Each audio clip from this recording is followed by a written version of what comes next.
Hola a todos, bienvenidos a nuestra segunda sesión de este curso de epistemología aquí en El Pensamiento en Llamas.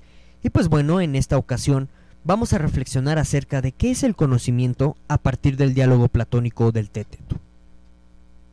Entonces, cabe mencionar un par de consideraciones fundamentales antes de abordar como tal la temática del Téteto. Verán, el diálogo platónico del Téteto es lo que podríamos denominar como un texto fundacional de la epistemología. ¿Y por qué es un texto fundacional? Porque básicamente, como iremos viendo a lo largo de esta sesión, muchas de las cosas que se plantean en el diálogo platónico del Téteto van a considerarse canon dentro de la epistemología. Y en este sentido, por cuestiones históricas, pues el Téteto es un texto pilar, ya que a partir de él se hacen reflexiones epistemológicas, ya sea desde la Edad Media hasta nuestros tiempos contemporáneos, en esto que se conoce como filosofía analítica, puesto que existe algo que se conoce como casos Gettier, que tratan de objetar respecto a la definición clásica de conocimiento que se extrae precisamente del diálogo del Téteto. Ya iremos viendo en qué consisten esto de los casos Gettier, entonces no se preocupen y no se apuren, ¿de acuerdo? Y bueno, miren, Whitehead en algún momento mencionó que toda la filosofía no es más que notas al pie de página de la filosofía de Platón. Y esto es, pues, se lo dijo Whitehead a un reportero en un tono irónico, porque este reportero le preguntó cómo en Principia Mathematica, ¿no?, este libro que escribió con Russell, que trata de fundamentar la matemática en la lógica, pues no hace mención alguna a Platón. Y entonces Whitehead dijo esto, de que toda la filosofía son notas a pie de página de los diálogos de Platón, de una forma irónica, ¿no? Como diciéndole, pues es que necesariamente tienes que usar a Platón para hacer filosofía. Ese era como el sentido del comentario de Whitehead.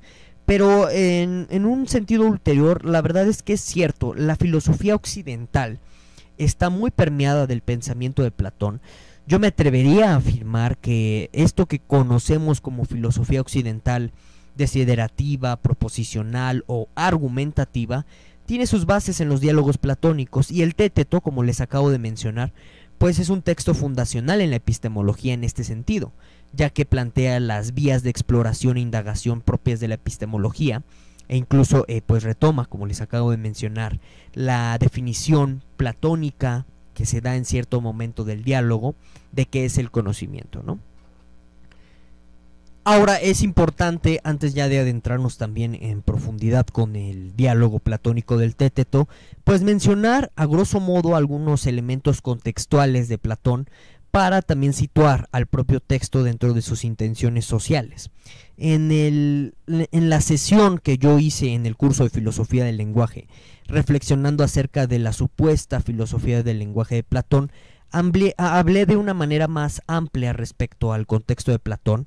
Entonces te voy a dejar en la descripción de este video pues un enlace a dicha sesión del curso de filosofía del lenguaje para que consultes pues el contexto de Platón, ¿de acuerdo?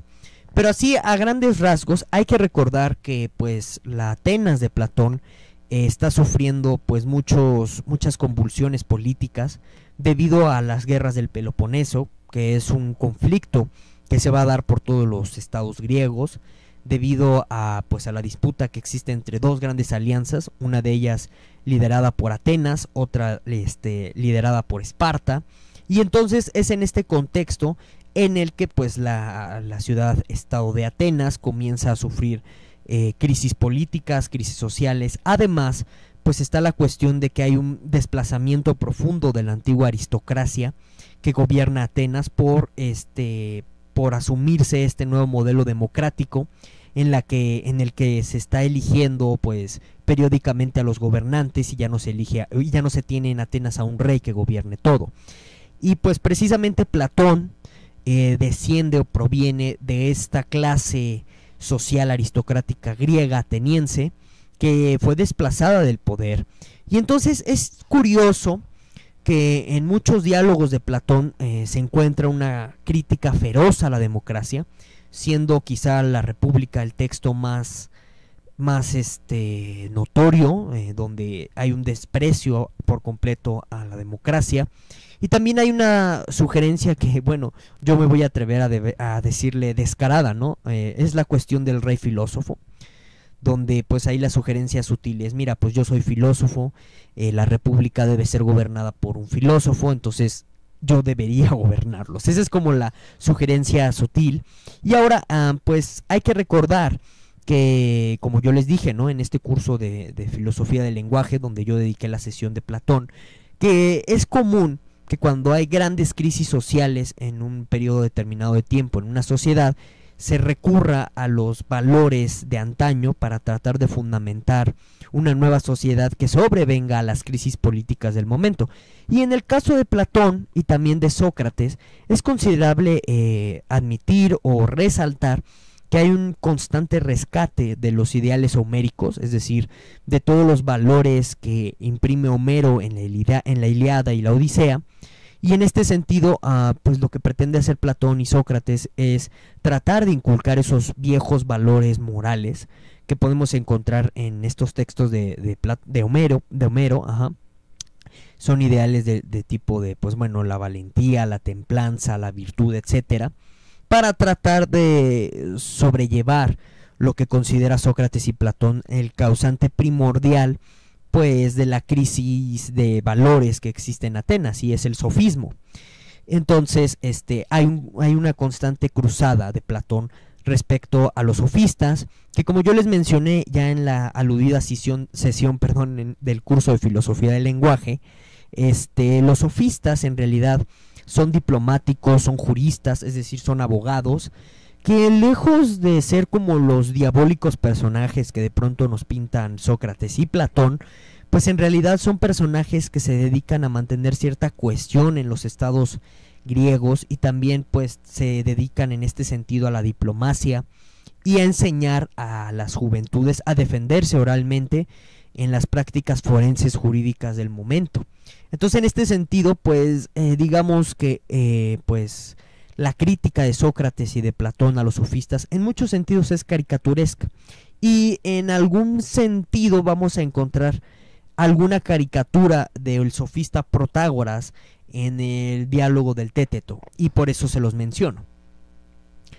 Entonces hay que mencionar aquí un matiz importante que nos irá sirviendo para tratarlo a mayor detalle en próximas sesiones de este curso de filosofía del conocimiento o epistemología, que es la relación curiosa que existe entre epistemología y política. Los sofistas, como vamos a ver de inmediato, tienen una cierta epistemología muy particular que los va a comprometer con el ejercicio de la política de cierta forma. Entonces, a Sócrates, él es el primero quizá, y hay que reconocerlo, que comienza a notar que en virtud de ciertas ideas que uno tenga sobre qué es el conocimiento, qué es la belleza, qué es la moralidad, qué es el valor, etcétera, uno va a adoptar ciertas actitudes frente al mundo. Entonces, en este sentido, la preocupación socrático-platónica con respecto a los sofistas, en algún sentido liderados por Protágoras, es que su filosofía y concretamente su epistemología están llevando pues a la desintegración social del Estado ateniense. Como les digo, esta crítica la podemos matizar, y yo en lo personal considero que no es el caso, que en realidad pues la política sofística funcionó en un momento muy convulso de la antigua Grecia para tratar de mantener una cohesión social plural. Ahorita les digo por qué, cuando comentemos acerca de la epistemología de Protágoras, quizás lo vean más evidente. Entonces, en este sentido, este pluralismo que se va a seguir de la epistemología sofista va a servir para mantener cierta cohesión diplomática, y entonces ese es un ejercicio político bien definido y bien delimitado por la epistemología. Y digo, yo les menciono esto para que, bueno, nos quitemos de pronto la venda de los ojos con respecto a la consideración de que no, pues si tú haces como epistemología o filosofía en general, tú estás aislado en un Partenón griego, ¿no? Todos con nuestras togas, nada más discutiendo por el ser, ¿no? Por el ser en sí mismo, por el conocimiento en sí mismo. No, en realidad siempre nuestras discusiones filosóficas, y vamos a ver a lo largo de este curso de epistemología que concretamente pues en la epistemología las discusiones epistemológicas sí tienen implicaciones políticas muy directas, ¿de acuerdo? Entonces, ¿qué son este tipo de implicaciones políticas que se siguen de la epistemología sofística? Bueno, pues vamos a verlas brevemente ya para entrar al contenido del Téteto y comenzar la reflexión sobre qué es el conocimiento. Verán, la epistemología que sostienen los sofistas, al menos los sofistas atenienses, que están muy influidos por un señor que se llama Protágoras, es de carácter relativista. Entonces, ¿qué es el relativismo? No hay que confundir el relativismo con el escepticismo o con el agnosticismo epistemológico. Son diferentes posturas, ¿sí? Y también, pues, algo que yo les recomiendo que no confundan es el subjetivismo epistémico con el relativismo epistémico. Ahorita se los voy a esbozar a grandes rasgos para tener una definición o una concepción clara de qué es el relativismo epistémico. Y en concreto el relativismo epistémico de Protágoras.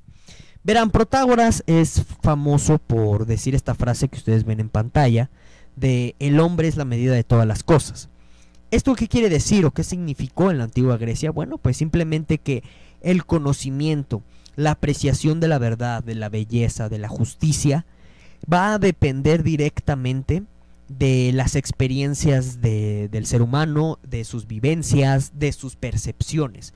Entonces, este relativismo epistémico es un relativismo de carácter empirista por completo en Protágoras. Es decir, en Protágoras nosotros encontramos a las semillas del antiguo empirismo que más adelante iremos profundizando a lo largo de este curso cuando nos toque hablar de Hume, por ejemplo. Pero en Protágoras ya encontramos esta semilla de empirismo epistémico. Es un empirismo quizá muy básico.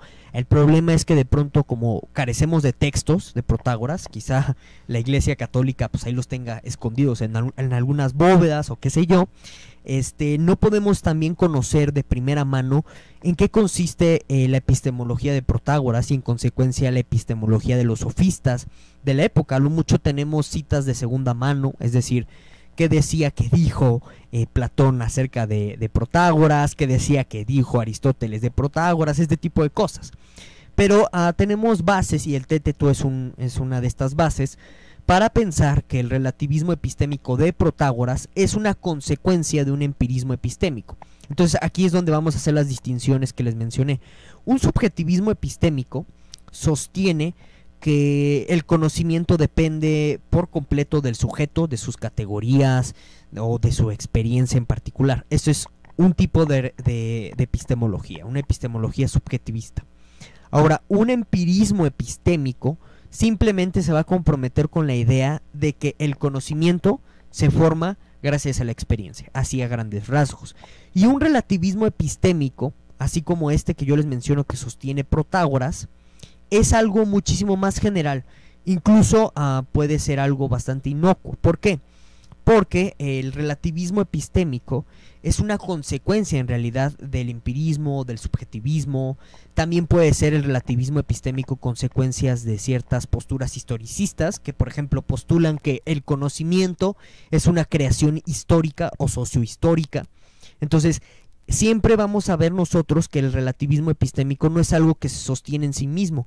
Tú requieres de una teoría epistemológica ulterior para decirte relativista. Entonces, si tú dices algo así como, no, bueno, pues cada quien tiene su opinión, eso es un postulado relativista, es un relativismo epistémico. Pero si yo te pregunto, bueno, ¿y por qué crees que cada quien tiene su opinión y por lo tanto, pues lo que se diga de todo es relativo? O sea, ¿por qué consideras eso? ¿Por qué crees eso? A lo mejor te van a decir, no, bueno, pues es que depende de las vivencias de cada uno. Y eso es un subjetivismo epistémico. O te van a decir a lo mejor, no, bueno, es que depende del contexto sociocultural de cada uno. Ese es un historicismo epistémico, ¿sí? Espero que se entiendan esas diferencias. Entonces, el relativismo de Protágoras es consecuencia, como vamos a ver al analizar el diálogo platónico del Téteto, de sostener un tipo de empirismo muy básico, hasta donde podemos alcanzar a conocer y a comprender a Protágoras, porque, insisto, no tenemos conocimiento de primera mano de sus textos. Este empirismo simplemente va a afirmar que el conocimiento de las cosas depende de la percepción de cada ser humano, ¿sí? Entonces es un empirismo muy básico, muy estándar, vamos a llamarlo así. Y de ese empirismo muy estándar se sigue esta cuestión del relativismo, ¿sí? en el sentido de, ¿sabes qué? Cada cosa depende del ser humano, de cada hombre o de cada mujer, ¿sí? Porque el conocimiento del mundo depende de la percepción. Entonces, espero que esa relación entre relativismo epistémico de Protágoras y empirismo de Protágoras quede muy clara. Si no te queda clara, me puedes escribir aquí abajo en la caja de comentarios, no hay problema, ¿sí? Entonces, la implicación política que se sigue ya de sostener un relativismo epistémico es un pluralismo. ¿Por qué? Porque cuando tú eres un relativista epistémico, pues no consideras que exista algo así como el conocimiento con mayúsculas, tal que es el único que vale, tal que es el único aceptable, ¿sí? No, cuando tú eres un relativista epistémico, lo que haces en realidad es decir, bueno, cada quien tiene su propia manera de decir que conoce la realidad y se acabó, ¿no? Entonces podemos convivir con esas maneras diferentes de decir que se conoce la realidad, porque el conocimiento es relativo. Entonces, esto es un pluralismo, y del pluralismo se siguen pues ciertos ideales políticos de tolerancia. Entonces podemos ver que la actividad política de los sofistas inspirados en Protágoras es como Gorgias, por ejemplo, como Elipias, como Lisias y demás sofistas con los cuales supuestamente, ¿no?, Platón está debatiendo en los diversos diálogos. Bueno, pues cada uno de ellos es un pluralista a nivel político, gracias a que sostienen una epistemología relativista que tiene sus bases a su vez en un empirismo, ¿sí? En este caso es un empirismo protagórico, lo podríamos llamar así. Entonces, espero que ya se vaya a ver o comience a dejarse entrever esta relación tan particular que existe entre epistemología y política, ¿de acuerdo? Por supuesto que si tú eres un monista epistémico, es decir, una persona que nada más cree que existe una sola manera de entender el conocimiento y que solamente una única manera es la que va a valer para decir que se sabe o no, eso es un monista epistémico. Bueno, pues en realidad en la práctica va a conllevar a ciertas prácticas discriminatorias, es decir, en el sentido de vamos a discriminar cuando una persona sí puede decir que tiene conocimiento y otra persona puede negar que no lo tiene.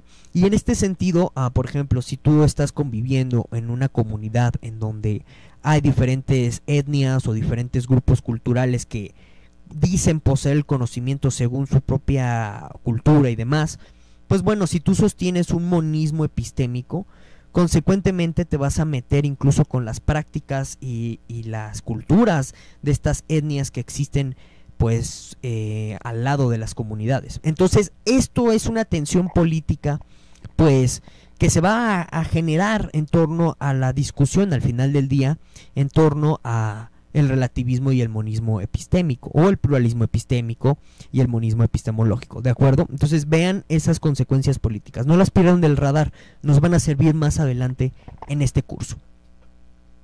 Entonces, ahora sí ya perdonen ustedes, ahora sí vamos a hablar ya concretamente de la temática del Téteto. Podríamos decir que en el Téteto hay tres grandes temas, ¿de acuerdo? Y en consecuencia podemos dividir al Téteto en tres partes. En la primera parte, antes de comenzar, ¿no? En las tres partes, o en esta división temática tripartita del Téteto, se va a considerar tres definiciones o tres maneras de comprender qué es el conocimiento. Entonces, en la primera parte se va a debatir la comprensión protagórica de qué es el conocimiento, entendida como el conocimiento es percepción. Y de esto era lo que yo les comentaba, el empirismo de Protágoras, del cual se deriva el famoso relativismo del hombre medida, ¿sí? En la segunda parte del diálogo platónico del Téteto se va a considerar al conocimiento como juicio verdadero. Ya iremos explorando qué significa eso. Y ya en la tercera parte del Téteto, pues vamos a tener nuestra definición clásica, así considerada por el mundo anglosajón, de que el conocimiento es una creencia verdadera acompañada con razones. Eso se expresa en el diálogo del Téteto. Los anglosajones lo van a cambiar eso de acompañada con razones o de razones y le van a decir el conocimiento es una creencia verdadera justificada. Vamos a ver que es un importante matiz tal que el mundo anglosajón, en realidad, pues si somos estrictos en el término, ni siquiera recupera de una manera fidedigna la definición clásica platónica de conocimiento. Le metió esta cuestión de lo justificado, que no va en el diálogo platónico, ¿de acuerdo? Entonces comencemos con la primera noción de conocimiento como percepción, ¿no?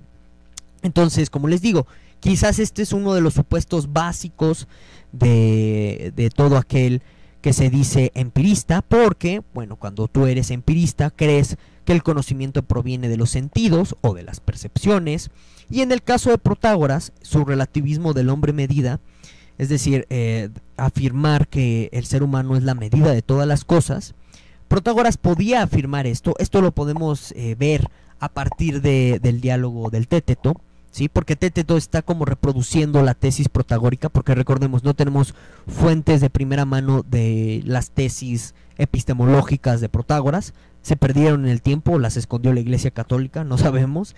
Entonces, lo que deja entrever Téteto en este diálogo homónimo a él es que cuando Protágoras afirma esta cuestión de todo es relativo al ser humano, lo que quiere decir es que todo es relativo al ser humano debido a que el ser humano forma conocimiento según sus percepciones.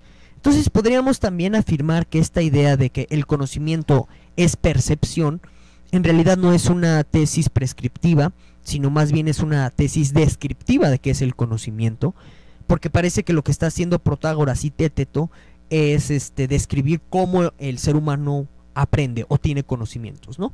Y en ese sentido, pues parece bastante congruente o bastante lógico decir que nosotros sabemos o conocemos lo que conocemos en virtud de las vivencias que hemos tenido, es decir, de lo que hemos percibido del mundo. Entonces, en este sentido, es como se entiende el relativismo de Protágoras. Está basado en esta epistemología empirista, que a lo mejor no sabemos muchos de sus detalles y minucias, porque como les digo, no tenemos fuente de primera mano de qué estaba entendiendo en realidad Protágoras con respecto a percepción y demás, ¿no? Entonces, pues al respecto de esta definición del conocimiento como percepción, pues Sócrates va a plantear tres objeciones, ¿no? La primera es, bueno, mira, si alguien está loco y alucina, puede considerarse conocimiento a las alucinaciones que tiene, es decir, aquello que está percibiendo. Bueno, pues evidentemente uno diría que no. Entonces esto es la antesala de lo que se va a conocer en la modernidad como clausura epistémica. Ya lo iremos explicando a detalle, ¿no? Que bueno, pues la clausura epistémica está basada en la sospecha de que la percepción no nos muestra como tal cómo son las cosas y cómo es la realidad. Y miren, y más en un señor como Platón, que como quizá ya todos ustedes sepan, es el autor de la teoría de las formas o de la teoría de las ideas, pues es impensable que Platón afirme que lo sensible, o sea que lo perceptible, genere conocimiento, porque para Platón todo lo que son sentidos, todo lo que es percepción, es un engaño. Y entonces, pues fíjense que es muy interesante esta mención de lo loco, o sea, de la locura en el texto del Téteto, ¿no? Porque pues aquí vemos a nivel social, ¿no? Como en la antigua Grecia, si hay una descalificación directa sobre el estatus epistemológico de las personas que tienen padecimientos mentales, algo que se va a generalizar en toda la cultura occidental hasta nuestros días. Es decir, es esta idea de que las personas a las cuales tú les dices locos o que no tienen sus capacidades mentales al 100, pues no pueden decir nada con saber o con conocimiento de causa, sino que es un estado alterado de la percepción y por eso no pueden decir que conocen algo, ¿no? Es muy interesante cómo ver, es muy interesante ver también cómo ya están presentes este tipo de prejuicios, vamos a llamarlos así, o ciertas condiciones normativas muy estrictas, ¿sí? A partir de este contexto de la antigua Grecia. Es muy interesante, ¿no? Ese quizás sea tema de otra reflexión. Sigamos, ¿no? Entonces, dado que los sentidos nos engañan, nosotros no podemos afirmar que si uno está alucinando o si uno está loco, pues tenga conocimiento, ¿verdad? Porque es una percepción engañada.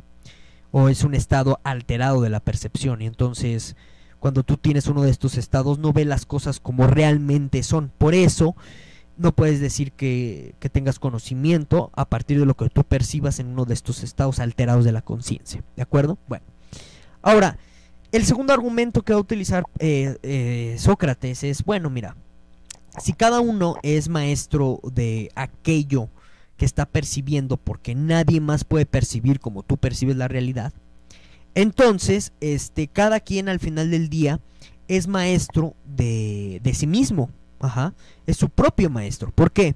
Porque nadie más te puede enseñar algo nuevo, un conocimiento nuevo, en virtud de que cada persona tiene una percepción única de la realidad, y en ese sentido cada uno genera un conocimiento único de la realidad. El problema de eso es que se trivializa, es decir, cualquiera puede volverse maestro, y en este sentido pues le das en la torre, por así llamarlo, al proyecto de Protágoras, dedicado a enseñar virtud, es decir, de dar clases de oratoria a jóvenes que querían meterse a la cuestión de la práctica forense ateniense. Es decir, él ya no tendría estatus de maestro, y sin embargo él se afirma maestro. Entonces, dice Sócrates, ahí hay una contradicción. Ahora, el tercer argumento que va a utilizar Sócrates es muy interesante e importante. Es el problema, o sea, el argumento que va a utilizar Sócrates en esta primera parte del Teteto alude al problema del empirista estándar de lo no percibido. Ajá. ¿En qué consiste este problema? Bueno, aquí yo lo anuncio en sus pantallas. Quien haya conocido, pero ahora no percibe, deja de conocer. ¿Por qué? Porque recordemos que en este momento se está considerando al conocimiento como percepción, ¿de acuerdo? Entonces, quien haya conocido, es decir, quien haya percibido, pero ahora ya no percibe, deja de ya no conocer, o ya no conoce. ¿Por qué? Supongamos, o sea, yo estoy viendo esta computadora enfrente de ustedes, ajá, o bueno, quizás ustedes estén viendo este monitor que tienen en este momento en su presencia, y bueno, ustedes dicen, lo percibo, por tanto lo conozco. Si ustedes dejan de ver la pantalla de su teléfono, de su monitor, entonces ya no conocerían su monitor o su pantalla. Bueno, ustedes dirían, no, sí, claro que la seguimos conociendo. Ah, entonces, conocer no es percibir. ¿Por qué? Porque si conocer fuera percibir, en el momento en que ustedes dejan de ver la pantalla o el monitor en donde estén viendo este video, ya no conocerían ni esa pantalla ni ese monitor. Pero es el caso que sí, ustedes dirían naturalmente, no, pues sí, claro que sigo conociendo esa pantalla y ese monitor, no importa que lo deje de ver. Entonces, ese es un problema, como les menciono, para el empirista estándar, ajá, o promedio, o un empirista que no tiene un desarrollo conceptual muy profundo de relaciones de conceptos como memoria, etcétera, como sí lo va a tener Hume. Ya lo iremos analizando en este curso, porque el empirista estándar afirma que el conocimiento es percepción, y entonces vemos que nosotros, cuando percibimos algo y decimos, bueno, ya conozco esto que estoy percibiendo, yo sigo conociendo eso que acabo de percibir sin importar que lo esté viendo o no, pero el empirista estándar o promedio me tiene que explicar por qué yo sigo conociendo eso que yo ya no estoy viendo, dado que conocimiento es percepción. Entonces, en este sentido, yo debería decir realmente que no estoy conociendo eso que yo ya no veo, a pesar de que yo ya lo vi y que puedo decir que lo conocí, ¿de acuerdo? Ese es un problema que tiene el empirismo a nivel conceptual y a nivel de coherencia explicativa, ¿de acuerdo? Ahora, en la segunda parte del Teteto se define al conocimiento como juicio verdadero. Entonces aquí hay que hacer varias precisiones terminológicas para comprender en qué consiste esta definición del conocimiento como juicio verdadero, y ver algo muy interesante e importante dentro de la tradición epistemológica hasta Kant con respecto a la memoria, ¿sí? Veamos. Verdadero en el Teteto se va a entender por el ser, es decir, por la esencia de las cosas. Cuando tú dices, es verdad que, no sé, estás viendo esta pantalla, para un griego de este contexto, decirle, es verdad que ves esta pantalla, es afirmar que la esencia de tu actividad en este momento consiste en ver la pantalla y no en otra cosa, es decir, que no te estás engañando con respecto a eso. Entonces el ser como esencia de las cosas es traducible en el contexto del Téteto, y yo diría que de toda la filosofía antigua griega, como verdadero. En consecuencia, lo falso es algo aparente, es una imagen ilusoria del ser, ¿sí? Y bueno, esto encaja a la perfección con toda la construcción o todo el sistema de Platón, porque recordemos que en Platón hay un dualismo muy fuerte entre el mundo de la apariencia, es decir, el mundo de lo sensible como algo falso, y el mundo de lo verdadero, el mundo del ser, el mundo de las ideas, de las formas, pertenecientes a otro reino llamado Topos Uranos, ¿de acuerdo? Entonces, eso se entiende por verdadero y falso. Entonces, cuando nosotros decimos que el conocimiento es un juicio verdadero, en realidad estamos afirmando lo siguiente: que el conocimiento es un juicio sobre la esencia de las cosas. Es decir, cuando tú dices que la esencia de algo es tal cosa, entonces tienes conocimiento de esa cosa. Por ejemplo, si yo digo que la esencia de la materia son los átomos, entonces yo tengo conocimiento de los átomos. Parece que nadie estaría dispuesto a decir que no. Ajá, porque si yo digo que conozco una esencia, pues en consecuencia tengo conocimiento de esa esencia. Digamos que esto es hasta tautológico, ¿no? Lo que estoy afirmando. Entonces no es problemático y lo podemos conceder, ¿no? Bien. Entonces, aquí el debate que se va a dar en la segunda parte del Téteto es cómo nosotros podemos diferenciar el juicio verdadero del juicio falso. Es decir, cómo nosotros podemos distinguir al final del día cuando tenemos conocimiento y cuando no tenemos conocimiento. Porque recordemos, decir que uno tiene conocimiento de algo, es decir, al final del día, bajo esta definición del conocimiento como juicio verdadero, que uno tiene conocimiento de la esencia, ¿sí? Entonces decir que el conocimiento es un juicio verdadero quiere decir que conoces las esencias. Entonces, la pregunta ulterior en esta segunda parte del Téteto es cómo nosotros podemos saber o cómo nosotros podemos diferenciar más bien cuando tenemos conocimiento de una esencia y cuando no, o cuando nosotros aprendimos ya una esencia de alguna cosa y cuando no. Es decir, cómo diferenciar el juicio verdadero del falso. Ese es el objeto de discusión de la segunda parte del Téteto. Y vamos a ver que la cuestión es más compleja de lo que aparenta ser e involucra una entidad muy chistosa y muy graciosa que tiene presencia en toda la epistemología desde este momento de Platón, ¿sí? Claramente, ahorita vamos a ver por qué. En el Téteto, Sócrates va a llegar a la conclusión de que, ¿sabes qué? No podemos diferenciarlo, el juicio verdadero del falso per se, o sea, en sí mismo. Vamos a necesitar al final del día de un tercer elemento o de otro elemento para que nosotros podamos diferenciar el juicio verdadero del juicio falso. Entonces, ¿cómo al final del día Sócrates va a explicar el por qué nosotros no podemos diferenciar el juicio verdadero del juicio falso? Y en este sentido, ¿cómo nosotros no podríamos diferenciar cuando tenemos conocimiento y cuando no? Bueno, pues está la famosa metáfora o símil o analogía, como ustedes lo quieran ver, de la pajarera, y ustedes están viéndola aquí en su pantalla, ¿sí? Fíjense, qué interesante. La metáfora, analogía o símil, como ustedes quieran entender este tropo literario que está presente en el diálogo de Platón, trata de explicar cómo el alma es una entidad receptora, y en este sentido lo que se está explicando es el papel de la memoria como una pajarera. Fíjense qué interesante. Hasta Kant, como les mencionaba, toda la tradición filosófica occidental va a considerar que el alma, en su relación con el conocimiento de las cosas externas y también con las internas, es simplemente una cosa pasiva. Es decir, que la memoria, junto con otras facultades cognitivas agrupadas en la cuestión del alma, pero aquí yo le voy a decir, vamos a destacar lo de memoria porque se va a entender mejor el símil o la analogía de la pajarera de Platón. Entonces podemos observar aquí cómo la actividad cognitiva o la actividad mental o esto que se denomina como alma, desde Platón se va a considerar simplemente como pasiva, y ahorita van a ver por qué. Entonces, dice Sócrates lo siguiente: bueno, nuestra alma es como esta pajarera vacía que ustedes ven en la izquierda, ¿sí? Es una pajarera de madera, ajá, ahí está vacía por completo.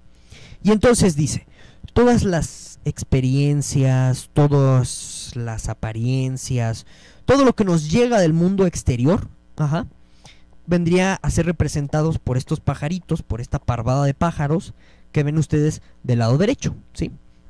Entonces se meten los pajaritos o la parvada a la pajarera del lado izquierdo, ¿sí?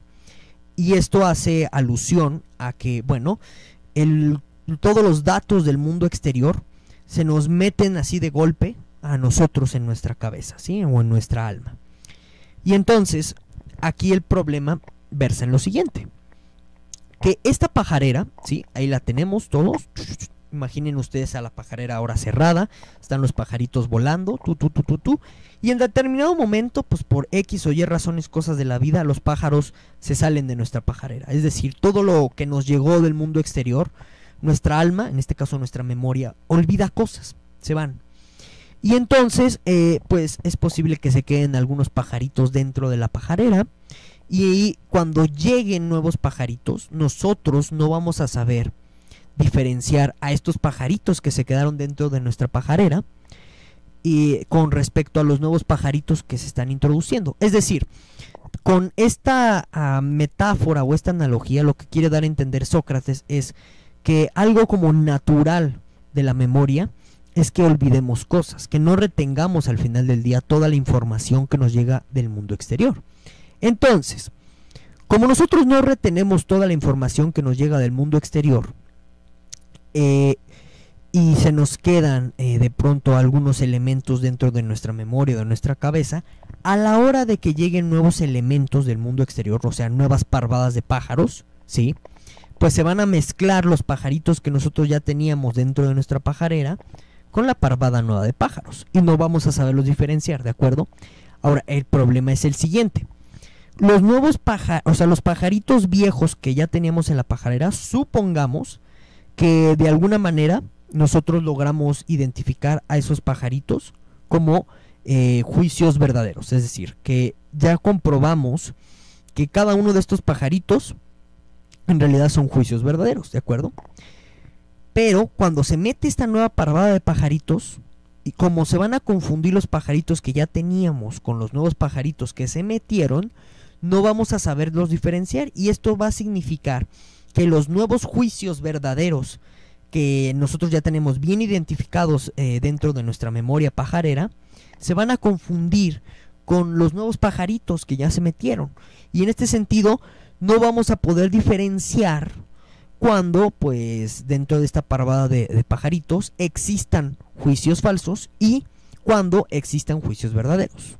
Ese es el gran problema que trata de ser explicado con esta cuestión de la pajarera, y lo podemos resumir a grosso modo así: la razón por la que nosotros no podemos diferenciar simple y llanamente un juicio verdadero de un juicio falso es que pues nosotros como seres humanos estamos tan inmersos en tantas percepciones, en tantas cosas que afectan nuestra subjetividad o nuestra sensibilidad del mundo externo, que es muy difícil que nosotros podamos hacer un discernimiento, una separación, una clasificación entre cuáles juicios o cuáles sensaciones sí son verdaderas, o sea, sí realmente nos dicen cómo son las cosas, es decir, nos hablan del ser, y cuáles no.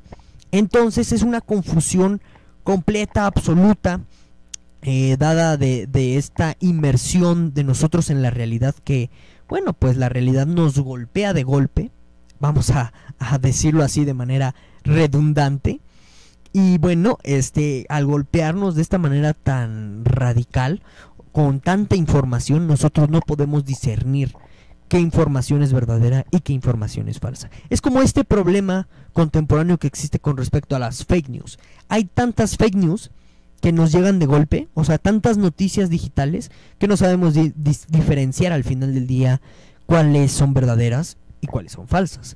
Bueno, pues también podríamos entender este problema de las fake news en un antecedente con respecto a la pajarera. O sea, nosotros vamos a necesitar al final del día un sistema de filtrado para la pajarera, alguna rejita, alguna malla protectora, para que los pajaritos que nosotros ya habíamos identificados como juicios verdaderos no se nos salgan.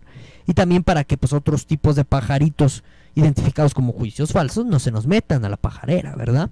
Entonces, ese tercer elemento es el discutido en la tercera parte del diálogo platónico, ¿de acuerdo? Y entonces este tercer elemento es el de las razones, y entonces se va a definir el conocimiento como creencia verdadera acompañada de razones. Entonces se va a discutir en esta tercera parte del diálogo platónico el significado de dar razones, y yo considero que eso es algo muy bueno del diálogo, porque se pueden entender muchas cosas. Fíjense qué interesante, ¿no? Entonces, primero, dar razones se va a entender como enumerar los elementos de una cosa. Es decir, si yo les digo, vamos a suponer, yo pienso que Donald Trump es el mejor presidente del mundo. Es un ejemplo, no se me vayan a poner locos. Bueno, pues yo voy a tener que dar razones para decir que yo sé o yo conozco que Donald Trump es el mejor presidente del mundo, ¿verdad? Y estas razones las podemos entender como enumerar elementos de esta cosa o de esta entidad que yo estoy diciendo que es el mejor presidente del mundo. Es decir, voy a dar una explicación de por qué Donald Trump es el mejor presidente del mundo. Y con la explicación enumero todos estos elementos pertenecientes a la propiedad que tendría Donald Trump de ser el mejor, ¿no? O bueno, los adjetivos que me permitan decir que Donald Trump pues es el mejor presidente del mundo, ¿no? Y a lo mejor yo comienzo la enumeración, no, pues sabes que es el mejor presidente del mundo porque bajó los impuestos y porque, no sé, se peina bien chido, ese tipo de cosas, ¿no? Pero pues la objeción que va a realizar aquí Sócrates es, pues sabes que conocer las partes no es conocer el todo. Esto lo vamos a tratar en otra sesión, es una paradoja Sorites. Nos va a conducir a algo que se conoce como paradojas Sorites, que tienen estricta relación con esto de conocer las partes no es conocer el todo. Por ejemplo, yo podría, como ese es el ejemplo que pone el propio Sócrates, ¿no? En el Téteto. Por ejemplo, yo podría conocer todas las letras del alfabeto, pero eso no me vuelve un gramático, es decir, no me vuelve un especialista de la lengua, considerando que la lengua está formada por todas las letras del alfabeto. Eso no me volvería un especialista de la lengua. O bien otro ejemplo, el conocer todas las partes de un carro no me vuelve conocedor del carro. Más bien me vuelve conocedor de, no sé, el motor, del embrague, de los pedales, de los neumáticos, del volante, etcétera. Entonces, si yo digo que para que conozca necesito dar razones, entendidas esto como enumerar los elementos de esta cosa que yo digo conocer, bueno, en realidad eso no significa que conozca esa cosa. ¿Por qué? Porque conocer algo no significa enumerar cada uno de sus elementos. En este sentido, si yo dijera, recurriendo al ejemplo que dimos, que yo sé que Donald Trump es el mejor presidente del mundo, el enumerar qué ha hecho en su gobierno, etcétera, eso no me dice nada sobre el hecho de que lo sea. Es más, es una descripción, una enumeración de cada una de las partes. Y yo a lo mucho podría afirmar que conozco cada una de las acciones de Donald Trump, pero no conozco el todo de sus acciones. ¿Ya me explico? Entonces, si uno entiende dar razones como enumerar los elementos de una cosa, así como lo acabamos de explicar, pues Sócrates evidencia que no funciona esto, ¿sí? Ahora, si yo digo que dar razones se entiende como dar el elemento distintivo característico de una cosa, es decir, su esencia, entonces bueno, pues yo podría decir que ya conozco a la cosa, ¿no? Evidentemente. Entonces, por ejemplo, si yo digo que conozco un avión, bueno, pues para decir que yo lo conozco, tendría que hablar de cuál es este elemento, propiedad tan característica, tan única de los aviones, tal que nada más el avión tiene esa propiedad y esa característica y nadie más, es decir, su esencia. Si yo digo cuál es la esencia del avión, pues evidentemente se podría decir que yo conozco el avión. Y al dar esta esencia o este elemento característico, pues yo estoy dando razones de por qué el avión es de esa forma y no de otra. O sea, en el sentido de por qué el avión, su esencia o su elemento característico es ese y no otro. Ahora, el problema es que si tú ya dices que el tercer elemento para decir que pues el conocimiento es creencia acompañada de razones consiste en dar razones en el sentido de hablar u ofertar el elemento característico distintivo, en realidad ya estás afirmando ahí, con el simple hecho de decir que diste el elemento distintivo, ya estás hablando del conocimiento de la cosa, ¿sí? ¿Por qué? Porque ese elemento distintivo es su esencia. Entonces ya no va a necesitar el conocimiento ser acompañado de algo más. ¿Por qué? Vamos a explicarlo quizá con un poquito más de calma y de detalle. O sea, si tú dices que el conocimiento es creencia verdadera acompañada de razones, quiere decir que necesitas justificar, entre comillas, tu creencia para decir que es conocimiento. Y si entiendes el dar razones como dar el elemento esencial de la cosa que tú dices conocer, entonces ya viene de sobra el que digas que el conocimiento es creencia verdadera acompañada de razones. ¿Por qué? Porque el elemento distintivo es la característica de la cosa y es su esencia eso. Y recordemos, verdadero, como lo dije hace minutos atrás, se va a entender como el ser de las cosas, es decir, su esencia. Entonces, si tú ya das el elemento distintivo de la cosa, su esencia, ipso facto, ya tienes conocimiento. Entonces, este tercer elemento que se suponía que era pues la cosa que nos iba a permitir distinguir entre juicio verdadero y juicio falso, pues en realidad es conocimiento en sí mismo, no es un tercer añadido. Entonces, bueno, aquí hay un ejemplo. Conocer las partes no es conocer el todo, ¿sí? Por ejemplo, puedes decir que conoces la cola, el fuselaje, las alas, la cabina del piloto, pero eso no significa que conozcas el avión. Parece que afirmes que conoces el avión, necesitas decir el elemento esencial del avión, ¿no? Porque muchos vehículos motorizados te pueden tener cola, fuselaje, alas, etcétera.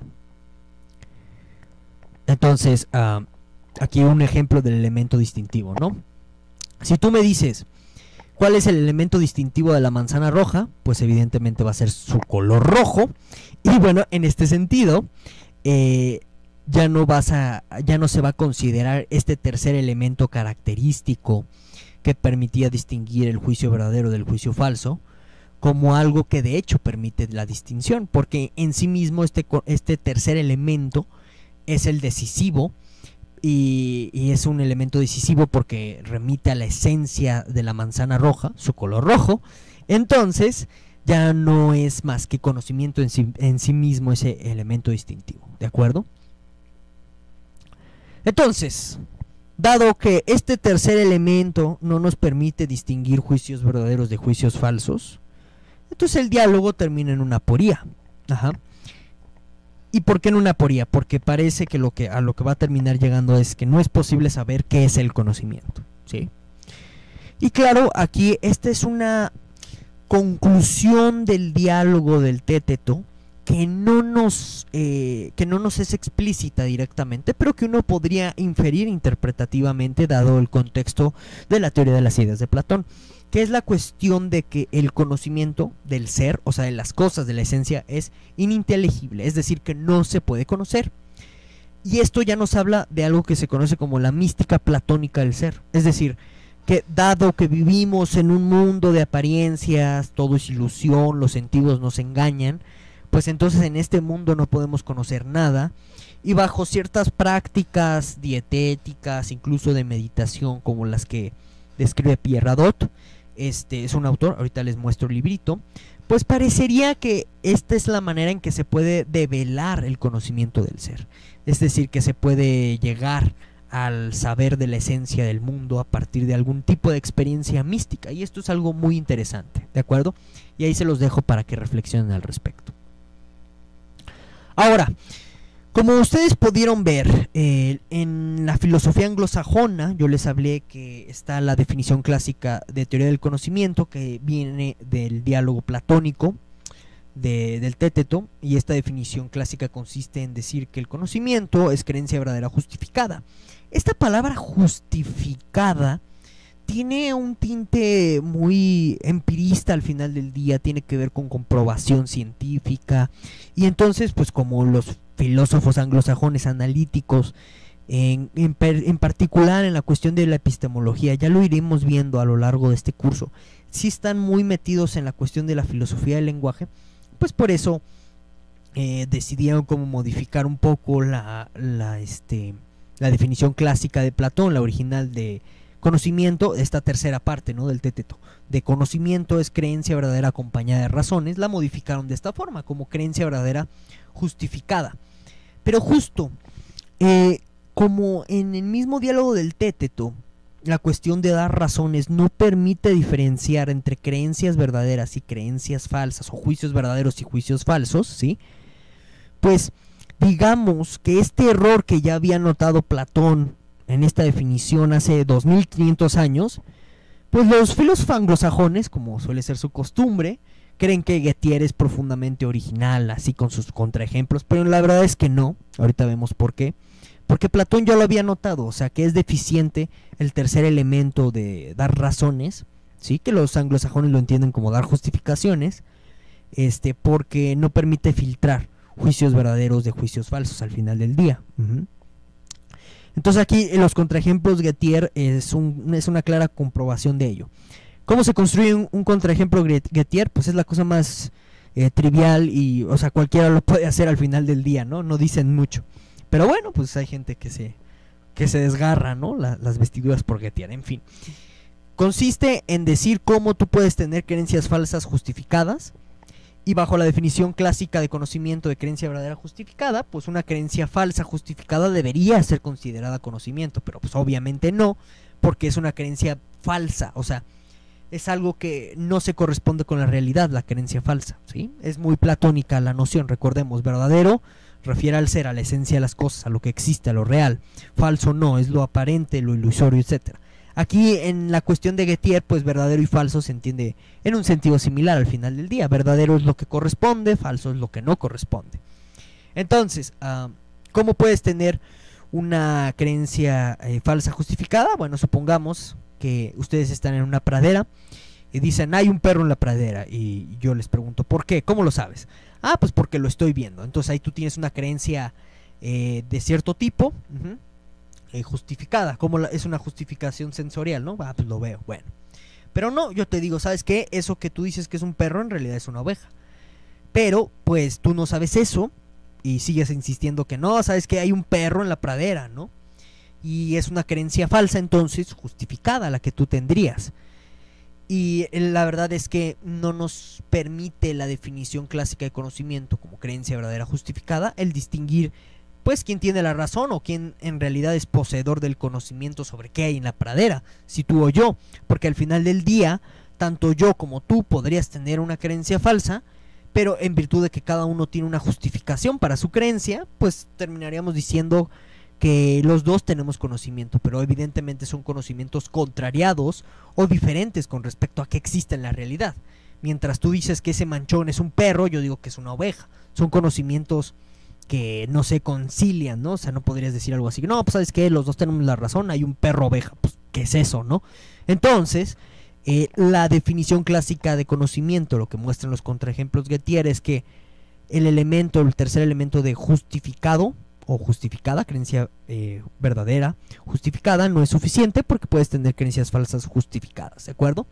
Como les dije, Platón ya lo notó, pero pues hay gente que cree que Gettier es muy novedoso, en fin, no importa.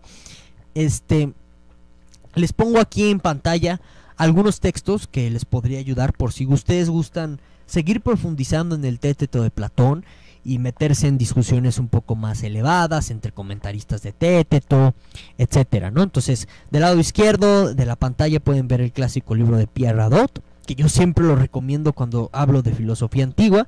Cómprenlo. También pueden ver un libro de Bostock, un libro de Bernadette. Entonces, estos libros son muy buenos, la verdad. También aquí pueden encontrar otros clásicos, uno de Comfort, uno de Cooper y uno de Bunyard. Entonces, cómprenlos. o consígalos, ya saben, en sitios no ortodoxos, no voy a decir cuáles porque viene el Banamex en YouTube, ¿verdad? Y bueno, pues eso sería todo. Espero que les haya gustado esta sesión. No olviden dejarme en los comentarios todas aquellas dudas que ustedes tengan. Y bueno, sin más, nos vemos en la próxima sesión. Hasta luego.